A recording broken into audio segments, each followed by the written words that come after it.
আসসালামু আলাইকুম। দর্শক, কেমন আছেন সবাই? মোল্লা এগ্রো প্রজেক্টের পক্ষ থেকে আপনাদের সবাইকে শুভেচ্ছা এবং অভিনন্দন। দর্শক, এখানে যে বাচ্চাগুলো দেখতে পাচ্ছেন, এই বাচ্চাগুলোর বর্তমান বয়স হচ্ছে আজকে 19 দিন। তো আমাদের এই বাচ্চাগুলো টোটাল ব্রুডিং কমপ্লিট, আর কৃত্রিম তাপের কোনো প্রয়োজন নেই।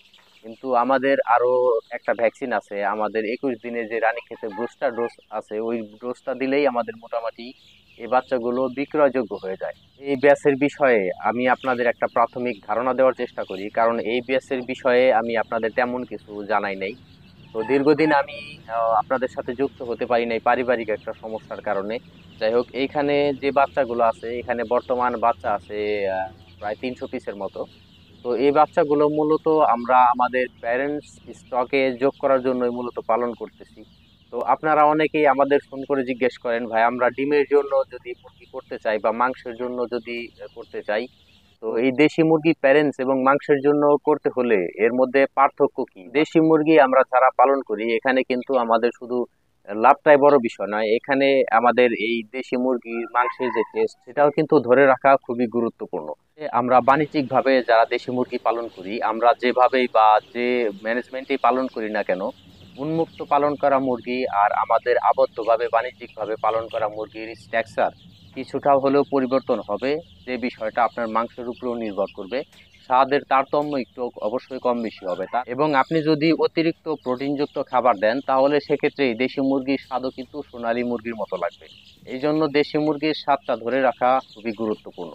এই বাচ্চাগুলোকে আমরা প্রথম 5 দিনে একটা রানীক্ষেত ভ্যাকসিন দিয়েছি এবং 12 দিনে একটা গাম্বুরো ভ্যাকসিন দিয়েছি, এবং এই বাচ্চাগুলোকে আমরা 15 দিনে ঠোঁট সেঁকা দিয়ে দিয়েছি। কারণ হচ্ছে আমাদের এই ব্যাচটা একটু আর্লি ঠুকরাঠুকরি করতেছিল, যার কারণে আমরা একটু তাড়াতাড়ি এই বাচ্চাগুলোকে ঠোঁট সেঁকা দিয়ে দিয়েছি। ইনশাল্লাহ আমরা 21 দিনে একটা রানীক্ষেত বুস্টার ডোজ দিব, এবং তার পরবর্তীতে যখন যে মেডিসিন বা ভ্যাকসিন প্রয়োজন হবে আমরা ক্রমান্বয়ে সেটা দেওয়ার চেষ্টা করব।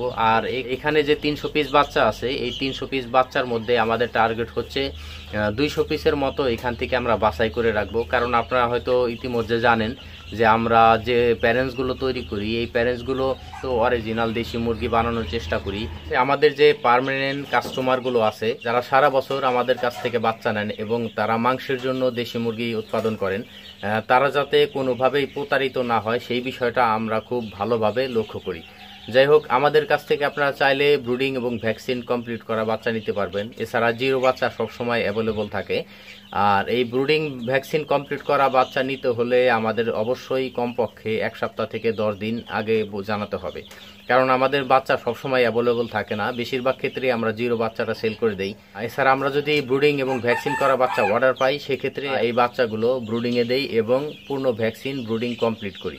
আপনি যদি আপনার মুরগির বাচ্চা কোনো ব্যাচকে প্যারেন্টস করতে চান, সেক্ষেত্রে তেমন কোনো পার্থক্য নেই। কারণ হচ্ছে যে 1 মাস পর্যন্ত আমরা আমাদের এই বাচ্চাকে শুধুমাত্র সরাসরি ফিড খাওয়াই। এর পরবর্তী এই বাচ্চাগুলো বা মুরগি আমাদের কাছে যতদিন থাকে, এবং মুরগির বাচ্চাকে কখনোই আমরা সরাসরি ফিড খাওয়াই না। আর আপনি প্যারেন্টস আকারে তৈরি করলে অবশ্যই সেই জিনিসটা করা যাবে না। আপনারা যদি দ্রুত বড় করতে চান, সেক্ষেত্রে চাইলে আপনি সরাসরি ফিড খাওয়াতে পারবেন, কিন্তু সেই সরাসরি ফিডটা আমাদের মতে 2 মাসের ঊর্ধ্বে না খাওয়ানোই ভালো। কারণ আমরা যখন মাংসের জন্য দেশি মুরগি বিক্রি করি, সেই মুরগিগুলো 3 থেকে 3.5 মাসে বিক্রি করার চেষ্টা করি। আর 2 মাসের পরে সেই মুরগির বাচ্চাকে যদি আপনি সরাসরি রেডি ফিড খাওয়ান, সেক্ষেত্রে কিন্তু দেশি মুরগির যে স্বাদ, সেই স্বাদটা কিন্তু থাকার সম্ভাবনা খুবই কম। এই জন্য আপনারা চেষ্টা করবেন, যদি আপনাদের দ্রুত বড় করার প্রয়োজনও হয়, সেক্ষেত্রেও সর্বোচ্চ 2 মাস পর্যন্ত সরাসরি রেডি ফিড খাওয়াতে, এরপরে কখনোই না। আর প্যারেন্টস আকারে করলে তো অবশ্যই না, কারণ হচ্ছে আপনি যখন একটা মুরগি ডিমের আকারে তৈরি করতে যাবেন, ছোট থেকেই সেই মুরগির বাচ্চার প্রতি আলাদাভাবে একটা যত্ন নিতে হবে, যেন কোনোভাবেই সেই মুরগির বাচ্চার শরীরে চর্বি না জমে। কারণ কোনো মুরগির বাচ্চার শরীরে যদি চর্বি জমে যায়, সেই মুরগি কিন্তু কখনোই ভালো প্রোডাকশন দিবে না। এই জন্য এই বিষয়টা খুব ভালোভাবে আপনারা লক্ষ্য করবেন।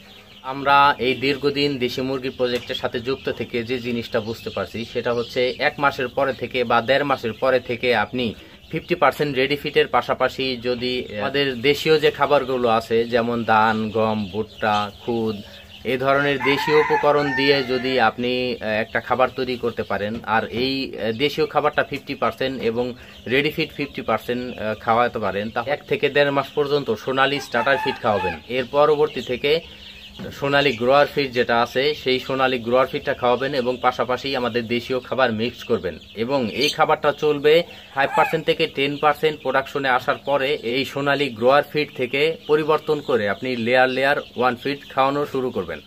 আশা করি আপনারা বুঝতে পারছেন যে আপনারা যারা দেশি মুরগি পালন করে বাণিজ্যিকভাবে মাংস এবং ডিমের জন্য দেশি মুরগি তৈরি করতে চান তারা কিভাবে পালন করবেন। যাই হোক, আমাদের এই ভিডিওটা এই পর্যন্তই। যদি এই বিষয়ে আরও কিছু আপনার জানার প্রয়োজন থাকে অবশ্যই আমাদের ডিসক্রিপশনে যোগাযোগ করবেন। এছাড়া অরিজিনাল 100% পিওর দেশি মুরগির জন্য স্ক্রিনে বা ডিসক্রিপশনে দেওয়া নাম্বারে আমাদের সাথে যোগাযোগ করতে পারেন। ভালো থাকবেন সবাই। আসসালামু আলাইকুম ওয়া রাহমাতুল্লাহ।